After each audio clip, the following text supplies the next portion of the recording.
Kuna muda wanakwambia hata saa mbovu inasema ukweli. Sasa Mange Kimambi bwana kazungumza kuhusu Zuchu alichofanyiwa na Diamond Platnumz.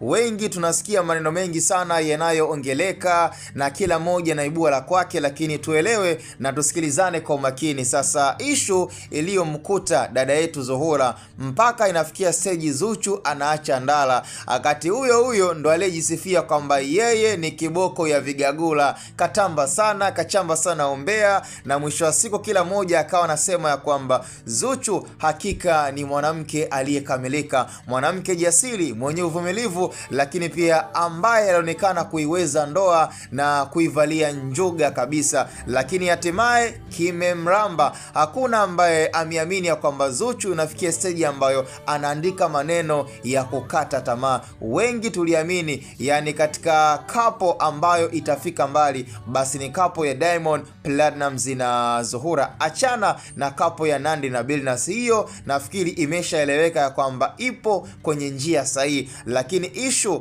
ambayo sasa hivi kila moja amekuwa so surprise ni kuona Zuchu ndo kuandika maneno ambayo yameonyesha dhahiri ya kwamba yeye mwenyewe pia amechoshwa na yaliyokuwa yanaendelea kwenye familia ya Mama Nasibu. Jamani, sema hata kama ungekuwa ni Zuchu, kitendo cha Mama Dangote, Esma Platnumz na Aaliyah, wao waliamua kutengeneza tatu ya muunganiko, nikiwa nazungumzia kwamba waliamua kuungana watu watatu ili mradi kuhakikisha kwamba ndoa ya Diamond Platnumz na Zuchu inavunjika, kwa kuwa Esma anapendwa ukweni, lakini pia tayari kuna urafiki ambao alishautengeneza, kwa kuwa aliyemkuta mwenzie kwenye mahusiano ilikuwa ni Zuchu, amemkuta Aaliyah kwenye mahusiano yeye na Diamond Platnumz. Na ikumbukwe pia Aaliyah alikuwa na urafiki na Zuchu kabla ya Zuchu kutambulishwa kwenye lebo ya Wasafi. Zuchu alikuwa anaishi kwa Aaliyah, kwa hiyo moja kwa moja sasa Aaliyah anamfahamu vizuri Zuchu, anajua madhaifu ya Zuchu vizuri,